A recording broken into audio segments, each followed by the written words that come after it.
Então vamos lá ver alguns pontos da inteligência emocional no mundo jurídico. O que te trava na hora de falar? Identificando bloqueios e inseguranças. Por que o medo de falar em público surge? É como a gente conversou. O medo ele existe de duas formas. O medo inato, que é o medo que Deus colocou no teu corpo e na tua mente, que é o medo natural. Ele é inato da sua espécie, da nossa espécie humana. E o medo aprendido, Júlia, é aquilo que ao longo do tempo você aprendeu que é digno do seu medo, e ali você aprendeu uma forma de medo, que pode ser o medo de falar em público, pode ser o medo de altura, pode ser uma fobia de barata. A barata vai te morder? Mas tem alguém aqui com medo de barata? Ó, a barata, não sei nem se tem dente. Tem dente, barata? Agora, e se ela voar em cima de ti? Se ela voar em cima de ti, a barata, como é que tu fica? A barata, isso daí é no teu mundo, ó, no teu mapa mental. Mas no mundo real, a barata vai te fazer algum mal? Sim ou não? Não, mas na tua cabeça vai. É o medo que tu aprendeu. Você escolheu ter aquele medo. Porque o medo inato é aquele que todo mundo tem. Todo mundo tem. Todo mundo tem. Esse é o medo inato. Agora, se um medo que uns têm e os outros não têm, esse é o medo aprendido. E o medo aprendido, você aprendeu. E se você pode aprender, você pode também tirar ele da sua cabeça. O medo de falar em público é um medo aprendido. Muito provavelmente você passou por uma experiência, uma observação, você viveu algo ruim, que você associou, que aquele algo ruim que tu viveu, experimentou, observou, sempre vai acontecer quando você for exposta ao mesmo estímulo, que é o falar em público. Aqui, você aprendeu medo, mas no mundo real, o que é isso aqui no mundo real? Igual o exemplo da barata. É você subir num palco, pegar um microfone e falar um conteúdo que você domina. Não é isso? No mundo real? O resto tudo é coisa da imaginação de vocês.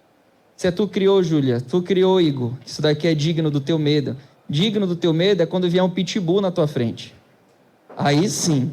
Aí você pode colocar medo. Aí vai ser o medo que Deus fez para te ter. Tu vai enrijecer os teus músculos, tu vai correr mais rápido, tu vai saltar em uma distância maior e tu vai conseguir escalar até mesmo um poste que tu nunca pensou que tu escalaria na tua vida. Porque o teu corpo está sendo preparado para esse tipo de situação, que é uma situação de fuga. Sistema de fuga e ataque. O medo ele foi feito para isso.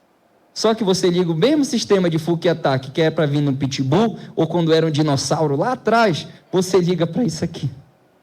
O músculo enrijece, a boca fica seca, a língua enrola, trava, você não consegue gesticular aqui com a boca, você deixa aquele medo entrar, lhe dominar de forma desproporcional. E a mesma pergunta que eu fiz anteriormente, aquela emoção, é benéfica? É benéfico esse medo para você? Para os teus objetivos? É, sim ou não? É produtivo, sim ou não? Está na intensidade correta, sim ou não? Não. E parece fácil, né? Não. Parece fácil, mas é isso. Isso é a explicação científica para o medo que a gente sente na hora de vir para cá. Quando você internaliza isso e coloca isso que eu estou ensinando para você como verdade, isso começa a fazer sentido na tua mente, você começa a destravar. Mas é um processo, é ou não é, Alex? É um processo. Ah, professor, em 2 dias eu consigo ficar expert? Você vai aprender a ficar expert, porque é um processo. Saiu daqui, voltou para o seu ambiente de trabalho. Vamos supor que você trabalha numa gráfica. Saiu daqui, foi para um ambiente de trabalho e voltou a fazer a mesma coisa de sempre, não me culpe. Não me culpe. Eu estou te ensinando uma programação nova. O nosso cérebro é feito de programações, para habilidades. Uma habilidade nova é uma programação nova.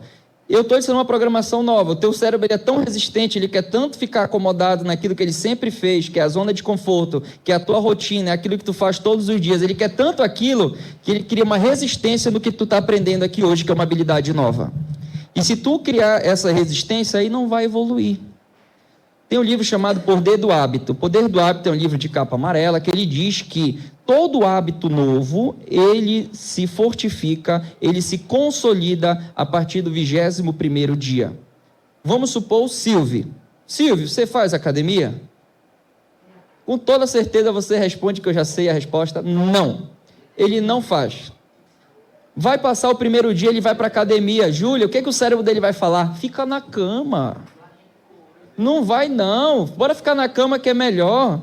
Vamos correr, Silvio? Vamos. Aí depois ele vai ficar, não, mas deixa eu quero ir pro... Silvio, sábado de manhã, vamos correr? Ele diz não, porque o cérebro dele está dizendo que sexta-feira é dia de ir pro barzinho e sábado ele não aguenta acordar. Aí ele não vai, porque é o hábito dele. Porque é o hábito dele. Para constituir um hábito novo, o teu cérebro cria resistência. O cérebro ele faz de tudo para gastar menos energia. Ele quer economizar energia a todo tempo, o teu cérebro. E aí você precisa forçar. Tudo que você está aprendendo hoje, se amanhã, segunda, terça em diante, você não botar em prática, o teu cérebro ele vai esquecendo, porque o hábito ele não vai se consolidar. Não vai entrar para a tua rotina. Não vai entrar. O que é, Silvio, que você quer falar?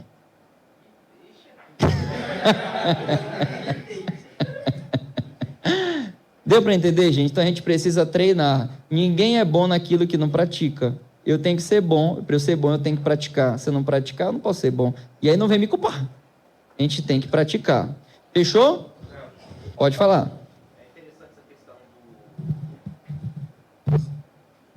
Interessante essa questão da zona de conforto. No livro do Márcio Michele, que eu estou lendo, sim, ele fala que não é questão de tu estar confortável em uma situação que te impede de sair dela. Não é nem o fato de você estar confortável. E aí a questão da importância da inteligência emocional. Por quê? Talvez você teve um trauma no passado que te leva a ficar nessa zona de conforto. Então, às vezes não é porque você está confortável, mas esse trauma te evita... Te impede de você sair dessa zona de conforto porque você tem medo do novo por conta de que, para chegar onde você chegou, você talvez enfrentou alguns problemas. E esses problemas gerou traumas. E você tem medo de reviver esse algo novo e acontecer muitas das vezes aquilo que te traumatizou no passado. Não é questão de você estar confortável onde você está, porque talvez você esteja e não. Você talvez quer viver algo melhor, mas por conta de um trauma que te impede de fazer esse algo novo, porque fazer algo novo para você é algo que te relembra que você já fez no passado algo semelhante e aquilo não foi bom. E aí a questão de você ressignificar, que leva à questão da inteligência emocional. Vem para cá, Igor, vem para cá, Helena. Aqui para frente, aqui comigo. Igor fica aqui desse lado, a Helena fica aqui olhando para frente. Eu, no exemplo que o Alves deu, no exemplo que eu dei, eu vou juntar as duas coisas. Você foi muito bem no seu comentário. Eu sou a zona de conforto. Eu sou a zona de conforto. Ele daqui é um trauma que eu tive no meu passado, que o trauma é passado. É alguma coisa que você viveu e teve esse efeito traumático, algum fato. E ela é a minha ansiedade. Ela é o medo do julgamento, ela é o medo do futuro, ela é o medo do novo desconhecido. Ele aqui é o passado, é o trauma que é conhecido. Para eu sair daqui da zona de conforto, onde eu estou bem aqui no meio, o que me impede podem ser duas coisas. O futuro desconhecido, eu não quero sair porque eu não conheço, eu tenho medo que me julgue, eu tenho medo de errar, eu tenho medo que dê branco. Eu não quero vir para cá, para perto da Helena. É um exemplo. Outro exemplo, eu não quero sair da minha zona de conforto porque eu tive um trauma quando eu fui falar em público, que eu tenho um exemplo de uma aluna, que o trauma dela, que a gente conseguiu ressignificar, graças a Deus ela deslanchou, que ela chamou problema na hora de uma apresentação da faculdade, ela chamou problema e o professor dela chamou a atenção dela na hora, isso cria um evento traumático. Então, toda vez que ela é chamada a falar em público, e ela é da área do direito, ela lembra do problema e ela revive emocionalmente e metabolicamente aquele momento e evita ela sair daqui, porque ela não quer reviver aquilo emocionalmente e nem metabolicamente. Sentir aquelas sensações, sabe? Frio na barriga, mão suando, todas aquelas sensações péssimas. Ela não quer. E ela evitava. Então, ela ficava bem aqui. Ela não queria voltar aqui para o nosso amigo Igor, para esse trauma. Então, a gente ressignificou esse trauma dela do passado. Eu falei, olha, se não fosse aquele trauma, hoje você não era uma advogada de sucesso, porque você não tinha enfrentado aqui os preconceitos, você não tinha enfrentado tudo que você enfrentou até agora. Então, aquele momento não era um momento de fraqueza, Ele foi um momento que foi preciso, necessário para formar a pessoa que você é hoje. Então, aquilo ali, se não te matou, ele te fortaleceu. Foram essas palavras. Meu amigo, 2 semanas depois, ela ganhou o primeiro júri dela. Eu fiquei muito emocionado. Muito emocionado mesmo. Conseguiu fazer um júri. Eu achei isso daí incrível. Um dia vocês vão saber quem é, aqui de Altamira. Vocês vão saber quem é. Mas achei muito legal. Deu para entender? Então, você não sai da zona de conforto, ou pode ser por algo que aconteceu no teu passado, o primeiro exemplo, ou por algo novo que você tem medo. Você tem medo de errar, tem medo de falhar, tem medo do julgamento, tem medo de dar o branco e você não sai. Podem ser essas 2 coisas que te impedem de sair da zona de conforto. Se for o do passado, tem que ressignificar, que é o exemplo que eu dei. Se for o do futuro, o que a gente faz? A gente vai ter que alterar o sentido. E o sentido, podem sentar, meninos. Muito obrigado, uma salva de palmas para os meninos. E o sentido é entender que o ser humano, é a natureza do ser humano. Você tem que entender a natureza do ser humano. Júlia, o ser humano, por natureza, ele é indeciso, ele é inseguro, ele é julgador e ele é comparador.